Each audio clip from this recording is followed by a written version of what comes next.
Yeah. Hey, what's up, guys? In this video, we're going to talk about the cost of living in Jacksonville, Florida. Okay, kicking it off, I'm a native of Jacksonville, Florida, been here 22 years.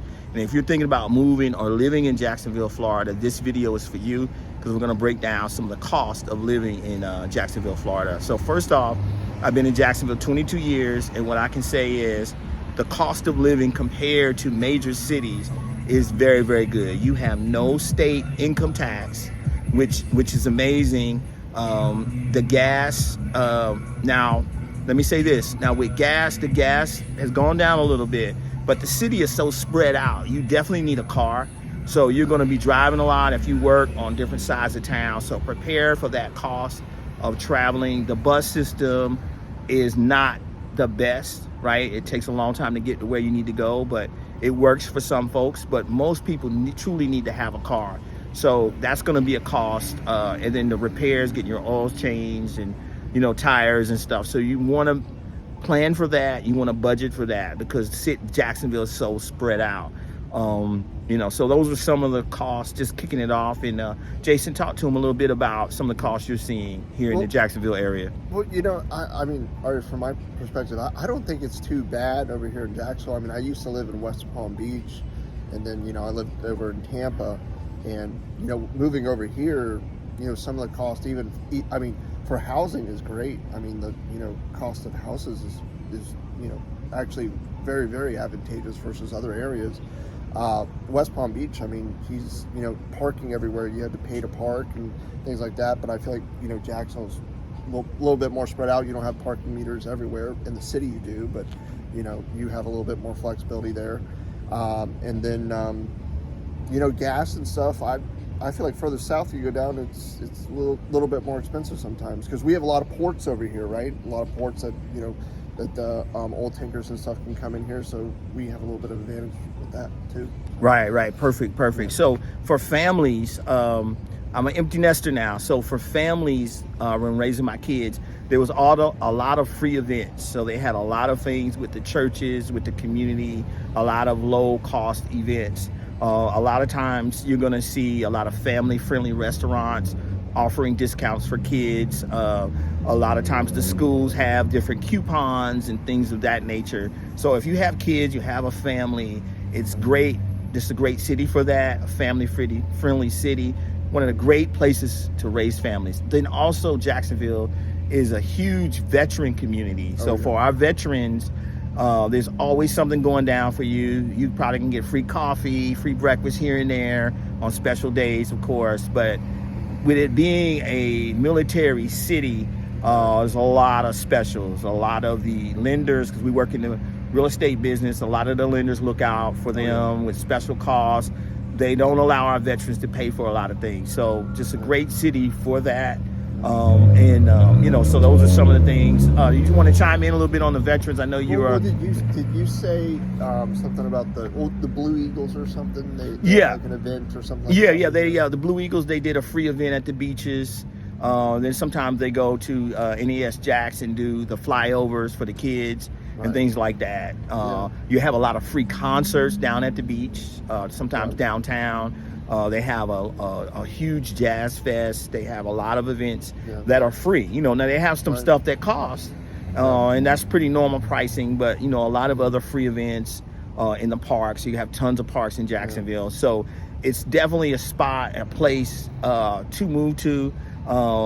With the growth of the city in the South and the weather, it brings a lot of people to the area. And then also, I think with in relation to the cost of living and stuff, we have all those great advantageous, first-time home buyer programs, like, that, you can get being in Florida and then some particular to Duval County. Like if you buy a home, you can get like $25,000 towards your first purchase as a first-time home buyer being in Florida, and that's a huge, it's free money, and then it pays for your closing costs and you get into a home, depending on the price, and there's, limits and stuff like that, but we have great programs that the state provides in addition to the county of Duval.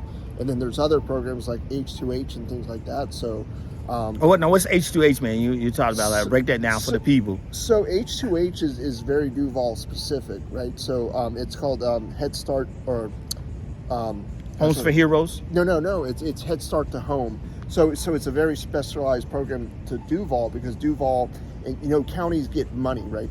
So they get money allocated when the budgets and stuff for the government get, the states get the money, and so then the states give the money to the counties, and that money, Jacksonville has decided to allow to set aside a pot of money because of the, everywhere in Florida the housing prices rose, but this program has always been in place, and you can get up to, depending on your income and qualifications, up to $70,000 towards the purchase of a home.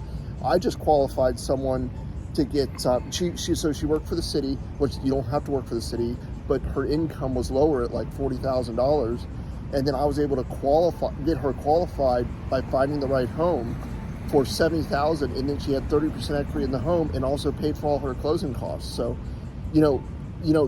if you use one of us as a realtor or whatever that know these types of programs, like I'm certified with the state of Florida to understand that stuff, and I took all the education, we know those options out there, so we can kind of help find those certain programs so it'd be more advantageous for you or someone else looking for a home to be able to purchase it. There's almost no money out of pocket, and then it's money in the bank because you have equity in the home after it's done.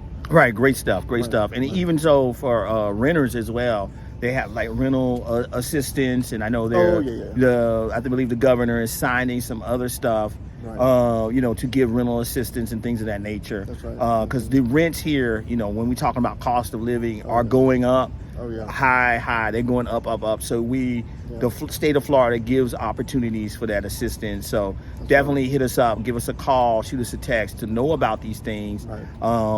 For this assistance, because and there's certain other programs, that depending on even like the age of someone, like there's so many different qualifications and different programs out there that the state of, like I said, the state of Florida or even Duval that people don't really know about, but us as realtors that the realtors that have done the research and kind of know a little bit more about the your funding side to be able to get you to afford that home. We can kind of guide you on where to look and who to ask and what lenders actually provide these programs, because not all of them provide them, but we know some of those lenders that do, because we use them, when in our transactions. Yeah, awesome. So another thing, on another side note, we were talking about housing a little bit. So JEA, which is our kind of electric company here, has gone up a little bit, probably about 10-12%. So just beware that, electricity is going up, right. Taxes. I know my tax bill, I don't know about yours, my tax bill went up on my house a little bit. Yeah. With the prices going up on houses, they also raised the taxes. Right. So you want to pay attention to that when moving to this area, Jacksonville and surrounding areas. Talk to me. But see, also you get which this is specific to different states, but Florida actually has the homestead exemption that you can qualify for. So if you get a primary residence and and realtors really need to understand what this is. It's surprising to me that most of them don't, or a lot of them do not. But if you apply for the homestead exemption after you buy a primary home, you literally write off $25,000 worth of that cost of your home to write off on your taxes. So you save, say if they value the home at $200,000, you apply for homestead exemption, and so one person can qualify for $25,000. If you and your wife, it can be $50,000. Correct. So now they break it down to $150,000. That's all they tax you at versus the $200,000 if you didn't know, because you have to apply for that in order for it to work. And then it starts the first year that you have the home. So, those types of things are very advantageous that Florida provides. And I know that that's a state per state specific thing. Now, some other states have it, but Florida also allows you to take advantage of that. Awesome. So look, thank you so much for watching. Stay tuned. We got other videos coming. We're going to be putting out 4 videos a week. I want to say one other. Go ahead, go for it. Knock it out. One other thing. There's another program that is part of the state of Florida. It's called the MCC credit. So get this. So if you qualify for this program, what you gotta know the lenders like we do that actually give you these types of programs. The MCC credit actually gives you 50%. It could give you up to 50% off your taxes every year. All you have to do is apply every year, which the lender gives you the form. You apply that. It applies that year, but then you apply for it next year, and then almost 50%, up to 50% of your taxes could just be written off and not even apply to you. So, okay, that's another thing, you know. So if you know that type of stuff, that's the reason why, you know, I think that some realtors are very, very advantageous to use because of this knowledge that you can gain from them, and also the cost savings, of course. Right. Awesome. Great stuff, Jason. Yeah. So we appreciate you guys tuning in. Give us a call, shoot us a text. Until next time, we'll see you again. Peace. All right, thanks.